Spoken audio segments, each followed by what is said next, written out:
Welcome back, everyone, to another Merge Conflict, your weekly developer podcast with me, James Montemagno, and one of my best friends in the entire world, Frank Kruger. How's it going, buddy? Hey, buddy, how you doing? I'm excited to be here because tonight sounds like it's going to be a little bit random, a little bit fun, a little bit casual on the show I, tonight.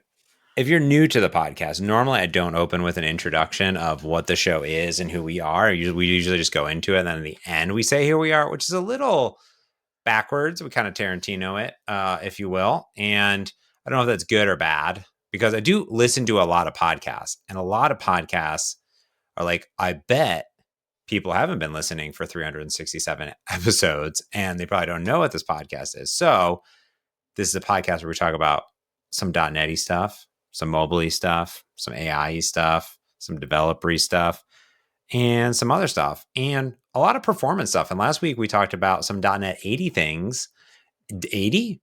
.NET 8E Sure. Eight. things, and specifically native AOT. And I just gave a presentation at VS Live up in Redmond, and I'm back home. And I talked about what's new and next for .NET MAUI. And one of the big things I got a lot of questions on was native AOT, specifically for iOS. And we had a bunch of people reach out to us on Twitter, specifically Philip, who worked on the native AOT feature with a bunch of other people. And he said, what, Frank? He said, we are absolutely guaranteed. You can bet your bottom dollar on it that we are getting native AOT for the Macintosh line of computer systems sold by this California company, Apple. Nice. And more, that there's also unofficial support for other things too, correct? There is also, I believe, this thing called Linux. I don't know. I guess people run PHP on it. I think that's what you do with Linux. Is that right? You put Is it stuff the in is it there. the Linux brand of computers? Can I go to Walmart and get a Linux? You just go and you go down the aisle and you say Chromebook, Windows, Mackie, Taji, and then the Linux is there, and then you pick that up. Specifically, Philip said Linux Bionic. I don't even know what that means. No Yeah. idea. So I'm terrible with these names, also. But if I had to guess, I think that means it's Raspberry Pi compatible. Um, now Oh, I'm feeling a little bit terrible, but I'm pretty sure that that's what the Bionic. We should prepare better for these things, James. Hi, no, Linux Bionic. Well, we're getting support for Linux Bionic, but I can't believe you jumped over the Macintosh line of computers to mention that. that's true. Well, if we actually just read further into the tweet, Philip would say Linux Bionic, which is Android. He said, i.e., Android without Java interop. Okay, sorry. Okay, hi everyone. Yeah. Okay, without the Java interop, right? Because that's a whole very complicated layer of .NET 8 Android and Xamarin Android. Yeah. So I guess that makes sense. That interop layer is missing. But interesting. So I wonder what systems aside from Android that also use Linux Bionic. Like, could you do Yeah. are there POS systems or like store displays, TVs? I wonder about that kind of stuff. Otherwise, yeah, just compile for Net 8 Android and then you're all Yeah. good. I'm not sure, but I almost, sometimes in my mind, I put the iOS and Mac OS support so much glued together, like they're literally in the same repo, that I didn't even think about it because it wasn't in the blog, but I just sort of imagined that it was also supported. But I definitely know it's a different platform, which means there's a whole bunch of different things that need to go into it. So I shouldn't have assumed that in all actuality. Now, the question I have actually, and we didn't follow up on here, was with Philip, and you can respond and then we'll follow up again, which was, is it just running .NET apps on Mac OS, like a command line app? Because, you could do that there. Or is it actual Mac OS apps? And furthermore, would it be Right. Mac OS Catalyst apps? Right, so those are all very different things. So Yes. those are all, yeah, those are definitely three different TFMs. So we'll say that even at the .NET kind of highest level, those are definitely three different things, even if they pull games and reuse different parts for different things. So for example, it is funny. Like on the Mac, if I compile for Net 8, let's say, Net 7. Let's not think of the future. Let's think of the present. Net 7. If I compile a Net 7 app, it'll run on Mac, obviously. It's a .NET app. It'll run everywhere. But I can also pre-compile it a tiny bit with the native AOT. Now, what they're saying is with .NET 8, that native AOT will output a nice little Mac executable that will be executable on all your Macs. Hopefully, very few dependencies. There's tricks like native AOT means they're going to compile you to native code. That doesn't mean they're going to do other things like bundle you into a single executable. That's one thing. And then the other big one is remove, link out all the stuff that you're not using. That's a whole nother thing. So those are 3 steps. We're just talking about the one step of going to native. So that will be officially supported in 8. That said, you can also choose the Net 8 Mac TFM. And that will, depending on the mood, I really need to check into it, but I'm pretty sure that will also run native AOT. What I'm really curious to find out right now in the Mac, if you do a Net 7 Mac app, they set a little flag to enable the JIT. It's a little program allowance setting, permission thing to execute the JIT. And I'm curious if you enable native AOT, if it'll not put that little flag there. So definitely we have more follow-up to do on all of this, but good to know that you can get a proper Mac app out of some C# code, F# code, whatever you got. And you can, of course, always write into us at Merge Conflict FM. That's on Twitter. And, of course, we have a contact page on our mergeconflict.fm website. And then additionally, you can just tweet at us. We read those things. And as you can see, we respond to them, which is cool. So it's always going to get updated on that. But let's, Frank, get to our main topic tonight because I want to go back in time. I want to go back. Yeah. Frank's excited. I'm talking like back in time. Frank, I just turned on my lights for anyone watching on YouTube. It just got real bright and great. Back in the day when I got started building iOS and Android applications, I built all of my iOS applications 100% in code. And I'm not talking VS Code. I'm talking C# markup. 100%. No designer, no zibs, no nothing, 100% straight code. And I'm not talking just monotouch.dialog, buddy. I'm talking 100% all code, all the time, all of it, 100%, because it was a much more delightful experience. In fact, most of my first application was mostly monotouch.dialog. Let's just be honest about it because it was so unbelievably good. But little do people may know because they see me write XAML all day, every day with Xamarin Forms and .NET MAUI. Now, of course, if you go back in time, if I had I guess I could turn these off. The dark days. No. If the back in time, I started my life in the WinForms world, which is kind of like dragging and dropping. And then I moved to WPF into the XAML world, which was very delightful. So I moved around all of these things. But my first job was in game development, which was just all C++, 100%. There was all code, nothing else inside of it. So I've lived all of these worlds in general. And Frank, people have always challenged me and always been curious about writing Xamarin Forms and now .NET MAUI apps in C#. And I just have not been willing to go learn all of it. But if you go back to the original Xamarin Forms, which I don't even know if people know the code name, but I'm not going to say it.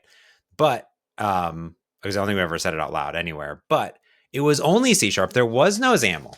And people from the community wanted XAML, so they implemented it. I think it was Sebastian, and then we hired, and then he joined on, and now did all the XAML. So in the beginning of Xamarin Forms, it was all C#. In fact, if you go back to the very first Hanselman Forms blog post on hanselman.com, when I spun up the first Hanselman Forms app, it was all C# code. All to say, Frank, that I'm very familiar with building UIs in C#. However, for the last 7-8 years, I've been all XAML, all MVVM, nonstop. But Frank, last week And this week on my live stream on my YouTube, I rebuilt the Threads app and I did it all with C# markup with .NET MAUI. C# markup. What a euphemism. I love it. Okay, all with Maui also. Okay, okay. This is interesting. I actually have a tiny bit of experience there. Coming from kind of the opposite direction, I was writing a new backend for Maui. Hmm. And I just didn't have time to get the XAML stuff working. So I had to write all my tests and all my example apps and everything in just C sharp, as you say. Beautiful, just C sharp. I love just C sharp because like you run your app and you look at something and you're like, I think it should be 1 pixel over. So you go to your C sharp code and you increase the number by 1, you hit F5, you wait 10 seconds, and then you look at it, you're like, maybe 1 more pixel, and then you go to the code. I'm just kidding. It's fun. I love it. Especially with like hot reload now, you can actually do some really amazing things with just editing C sharp code. Mm-hmm. There's of course the XAML hot reload. They both have the same name, right? I know every time we do this, I ask that question, but whatever. We have C sharp hot reload, which is fantastic. .NET Watch and all that kind of stuff. So get that up and running, and then I really have no problem with building UIs and code. It's how I started. Also, um, that's not true. I started in VB. Everything should be like VB. But aside from that, I still write a lot of my UIs and code. Yeah, the reason I had to do this because I was testing out the new .NET MAUI VS Code extension, and there's no hot reload support yet built into it. So, Ah, which was kind of a bummer. But additionally, there's not a lot of XAML IntelliSense or XAML support in general. So, someone in the chat had challenged me to do it in C sharp. So, I struggled, but I made it and I did it. And specifically, I ended up using the C sharp markup community NuGet package, which is part of the .NET MAUI community toolkit for C sharp markup, which adds just a bunch of extension methods, which makes it really, ah, really nice when you're doing this. So instead of having to like set bindings and like have a bunch of code and then set different properties, you can just do attributes on it right. or extension methods. So I was going to say, those are, you just said the two things that I always find annoying when trying to do C sharp code for a XAML platform. All the XAML platforms seem to have this. Binding.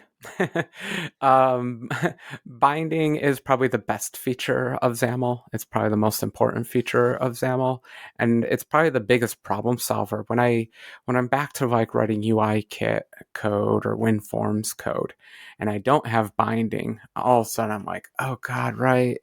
When you create the view, set the thing to the thing, subscribe to the thing, update the thing, oh, don't forget to erase the events at the end, or else you have a memory leak. It's a lot of things to do.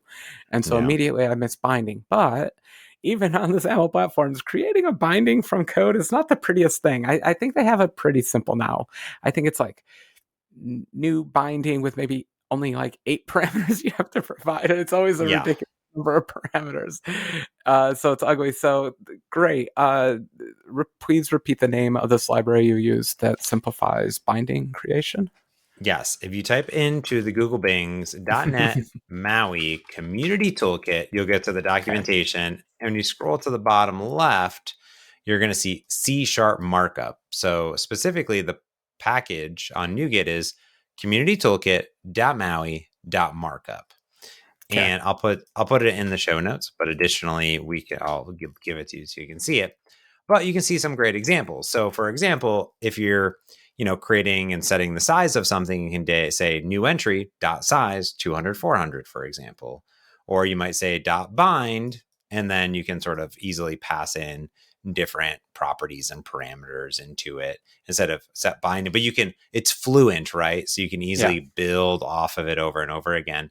So if you end up looking at my GitHub page, and again, I'll put this into the show notes too.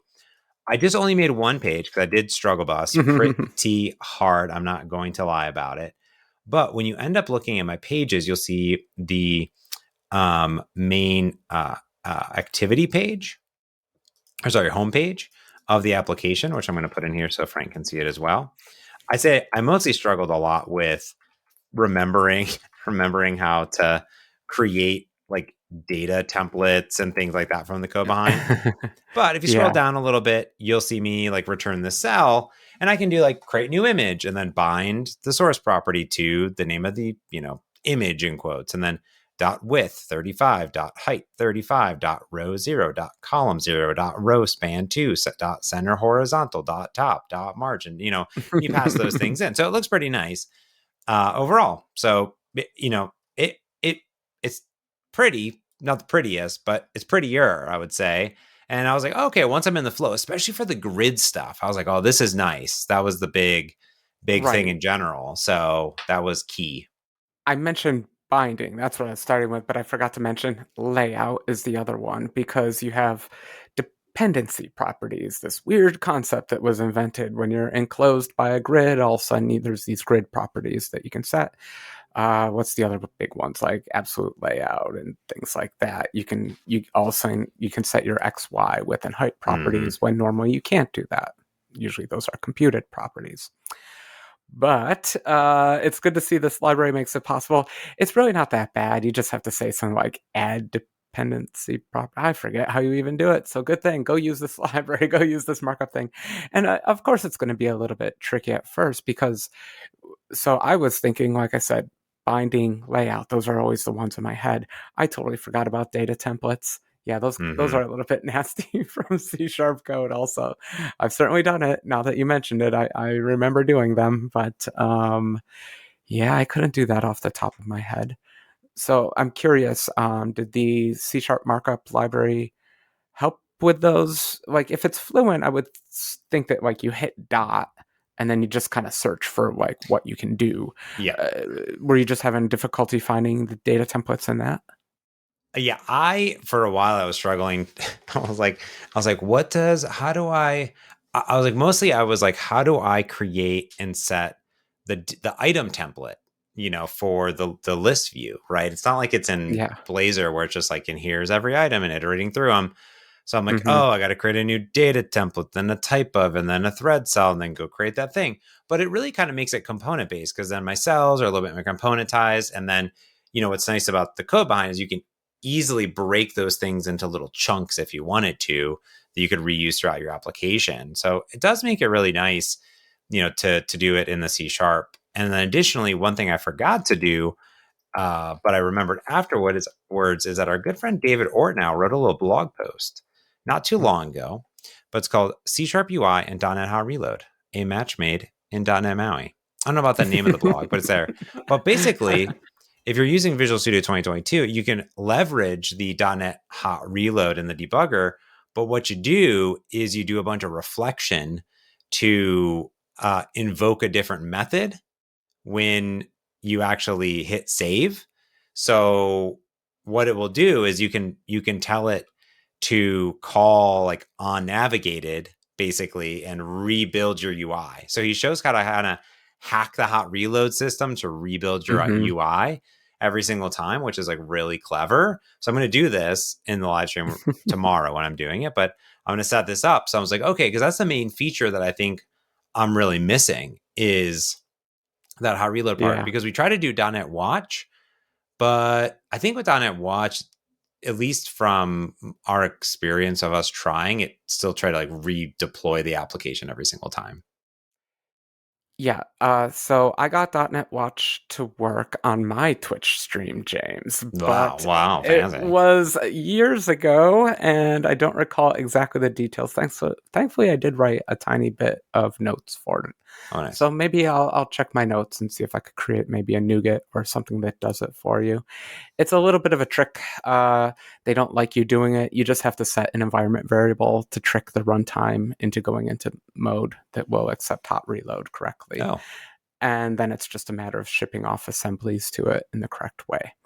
So it's a little bit of work, but it's actually like a public.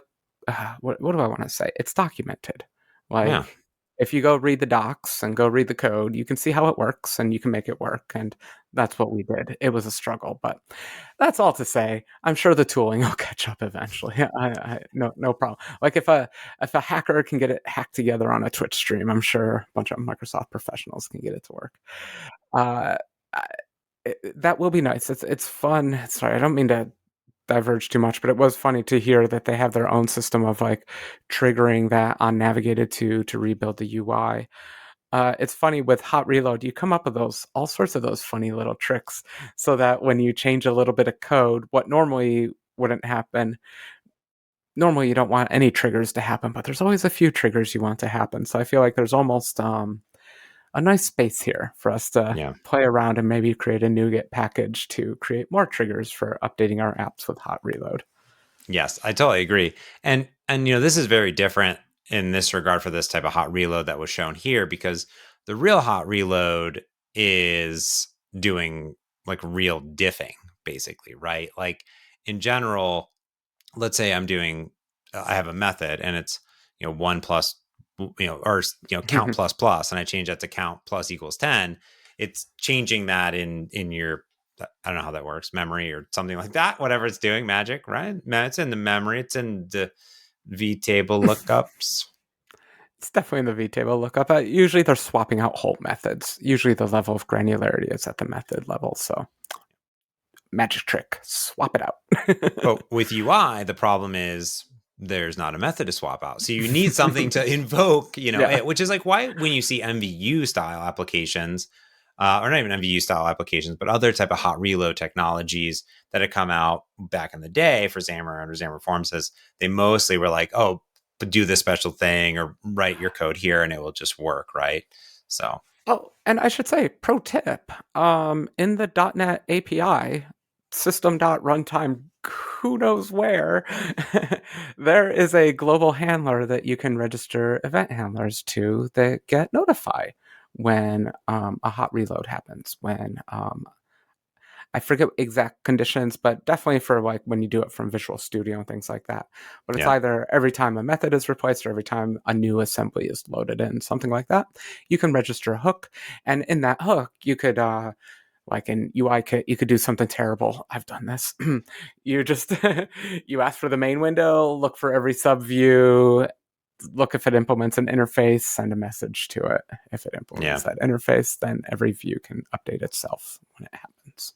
Yeah, and there was, the F Sharp team, or F Sharp community, right? They had the fabulous stuff, and they had a bunch of other stuff, and that was Mm-hmm. actually doing like proper like MVU style hot reloading. And same with Comet, I think too. They're using that .NET technology and swapping things in and out basically 100%. Where this one is just a little bit different. But I kind of see the future here, right? Is I think that there are folks that you the cognitive load of if you're brand new, learning C Sharp, learning .NET MAUI, learning XAML, learning MVVM, it's a lot, right? And if Mm-hmm. you were just coming in and just writing C Sharp code, you wouldn't even have to use these bindings or do this. You could really easily up a bunch of new controls on a page and go.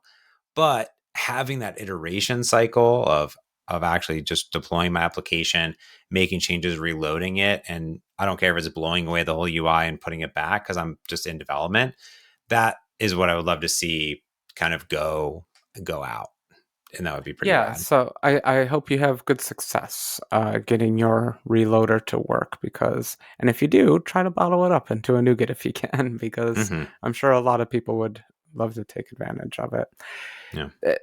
It's funny because I made that joke earlier in the episode. You change the value by 1 pixel and then you wait 10 seconds for it to happen. And it took us a while, but we got all the way back around to that point of the hot reload. That's all I want is because like XAML's a neat language and all, and it's nice. It does binding. I like it, but C Sharp's a better language. C Sharp is a more powerful language. It's a more general purpose language. It can do more things, and I think that's why I've always enjoyed writing UIs in it. So anything that can shorten up that little dev loop is huge, huge to me. Yeah. I have. Now, yeah, I mean, now I would say that it's twofold, right? I think that that dev loop is super duper important. And you've been playing around with it forever, right? And all of your IDEs and continuous stuff and all these things forever. And we've been playing with the XAML live player, all these other things, right? And then at the same time, I do think the other side of it is that it has to be easier and nicer to build those UIs with C sharp. So for example, I don't know any inside baseball, right? Because like while I am in and around .NET and the .NET MAUI team, like I'm not in like the planning, although I guess it's all open source, I would know. But like the C sharp markup stuff is great. But then if you obviously go read documentation, it's not going to show you that stuff, right? So it'd be really cool that if eventually some of this stuff gets baked into the actual framework, which means the documentation gets updated, which means that the way to do the things are with these extension methods. And it makes it super duper more delightful to build these UIs this way. And if it's in it, then that means that there could be more of a best practice of if you're creating a third party library, here's how you add these extension points, here's how you do Yeah. whatever. Now, I don't know, I still think XAML is very heavy in the world, but I'm always very open to it's a Yeah. flexible framework, right? You can build hybrid apps, right? With Blazor, with this hybrid web view. You could build them in C sharp, you can build them in XAML. And I know that there are people that are working on the Blazor mobile bindings, which is basically writing UI for .NET MAUI, but in Razor, right? With Blazor syntax and data bindings and stuff like that. So that flexibility is good. Is there too many choice? I don't know, but I would like for there to be, I guess, I think if you can do it in C sharp or in XAML, you should be able to do it in C sharp and then let people pick Well, because it might be easier for people to get into the world of it. But I do love my XAML, Frank. I know that you just said that you're like, yeah, it's yeah, but I do like my XAML. It's nice. that's tricky. It depends on your background. If you're coming from HTML, maybe XAML feels more comfortable to you. Yeah. If you're coming from MSC like me, C sharp is a little bit better. we like our things like that. And yeah, no shade, no lemonade. F sharp, fabulous. I just haven't done those things enough. But yeah, why not? I mean, in the end, everyone is compiling their XAML these days, right? That's the hot Mm-hmm. feature. Pre-compile your XAML. Mm-hmm. What's that doing? It's compiling it down to code. It's calling a bunch of APIs to construct your UI. So we're just talking about two different languages to accomplish literally the same thing. So just Yeah. pick your flavor. It literally doesn't matter. Like to the Yeah. runtime, it doesn't matter, whichever one. Yeah. But Well, oh, I'm sorry, just real quick, no, go ahead. just before I forget, I you were mentioning integrating this markup library into Maui itself, and I'm like, jeepers, I actually do hope they do that really quick because it would be terrible if a bunch of controls libraries, everyone's referencing this NuGet, and then this NuGet just comes with every app, and then we get into version nightmares and all that stuff. Yeah, yeah. Mm, If it really is just a bunch of extension methods, dear Microsoft, just pop it in. No, extension methods never hurt anyone. no, I I don't have think they proof. have. Never. I'm a big fan of that builder pattern. It's very Androidy, but now I feel like our builder pattern is everywhere in .NET, just absolutely it's everywhere. it's good for IntelliSense. That's all. Mm-hmm. Just being Oh able yeah, to hit dot and to see what you like. Yeah. yeah. And then eventually, it's like IntelliCode and Copilot. They can just do all the things. So I don't know. It was a good experience. I'm excited. I'm going to keep going at it. I'm going to keep Are it. you? Yeah, I'm gonna. Oh, oh, It's gonna happen. that's the big question. Okay, greenfield application. I hire you, James. For I know you're expensive. I don't have enough money for you, but I hire you to write an app for me. What are you Mm-hmm. gonna write? You gonna do some C sharp, or you gonna do some XAML? I'm probably gonna do it all in XAML, but Okay. only because I'd be more productive. Now it depends. Do I want to bill you for more hours? Then Ouch. Ouch. then I'll do C sharp, but only because I'm newer at it. Now, if you ask me this question again after I finish this application, maybe I'll be easy breezy and gliding through. I don't know. So we'll see, Hmm. but Okay. we'll see. Yeah, Okay. Well, I'll save my pennies so someday I can yeah. afford you. What I'm really curious about too is as I build out the application more, will writing C sharp, for example, be easier to do more like logic based things in my UI. So for example, you can do on platform, you can do on idiom, you have the visual state manager, Yeah. but I need to experiment a little bit more. Is that easier to do in C sharp, right? Do I need Yeah. value converters? Do I don't need value converters? Can I just, you know, Right. pass around different properties, but do something, do an inverse of it? Yeah. That type of thing. So I want to play around with that a little bit more and understand, oh, could I set more easily a completely different UI for, tablet than desktop, for example, and Right. or phone, and will like that be easier? So I don't know if I'll have those answers anytime soon, but that's one thing I'm sort of been thinking in my mind, like, is that easier? One thing I did like already was, I guess it's good and bad, would be like if wanted to create um I wanted to create a vertical stack layout, and I wanted to just assign the spacing. So I just like subclassed it, gave it a new constructor, pass in the property, and then I got all the other extension because there like was an extension method for spacing because it's a new control. So I'm just like, oh, let me just like Yeah. subclass it and then pass it in the constructor. And I was like, oh yeah, this is easier. Just Right. do that, or you could subclass every single one and then pass it in the constructor for all your property. It sounds like, oh, that's kind of nice. Yeah. Sorry, going back to my programming language analogy, XAML has componentization. You create a small component, you build a bigger component on that, bigger component on that. Yeah. That is their level of abstraction. Whereas a general purpose programming language like C Sharp has many levels of abstraction that you can harness. Polymorphism, subclassing, doing that kind of stuff. Yeah. True abstraction, these little things called functions. XAML Yeah. doesn't have functions. No one ever Yeah. really thinks about it, but it's a little bit annoying that XAML doesn't have it. Little things we like to call loops, conditionals, Yeah. fancy programming language things. Now, the trick is when you start to use those fancy programming language things, you do get into the little bit of problem of event subscription and data binding because now you're Mhm. the UI layer for how to handle those. And so I find that that's the trickier part. So when you start to do advanced things in the programming language, all of a sudden you start, oh, now I have to do all the binding myself. Now I have to do this and that myself. So there's a lot of trade offs. Sticking with the simple XAML is definitely the smoother, easier path. Yeah. Yeah, and it's learning because I've known it for so long. So we will see how it goes on my journey. I will report back as I continue. But you can, of course, check out my YouTube, youtube.com/James Montemagno. I got the live streams up there. I'm going to continue to try to build it out just because it's fun. It's good for me to learn. And people have been asking me for a long time. So I'm like, okay, I'm just going to try it out finally. It's going to happen. It's going to happen, people. So we're really going to, this week will be a lot more. Let's do it. But Yeah, and so to come all the way back around, this has absolutely nothing to do with it, but is it native AOT compatible? Did you native AOT this thing? I have to imagine it is. I wouldn't say why not. Even I, maybe I even want more proof. so. I want a More tiny so. little Mac app. Give me a Okay, Mac app. I'll give it a go. I will give it a go. All right. Well, let us know if you are building UIs completely in C sharp. Right into us. Let us know what your experience is. Maybe there's other NuGet packages out there like I could try. Maybe there's a whole ecosystem out there. If you've been trying this out reload stuff, definitely let me know. I'm going to give it a go, and I'll make a separate video on it and go from there. But yeah, that's going to do it. I think for this week's short, nice, hot reloaded episode. So yeah, you can just find us on the internet, merchconflict.fm. That's going to do it for this week. So until next week, I'm James Montemagno. And I'm Frank Kruger. Thanks for watching and listening. Peace.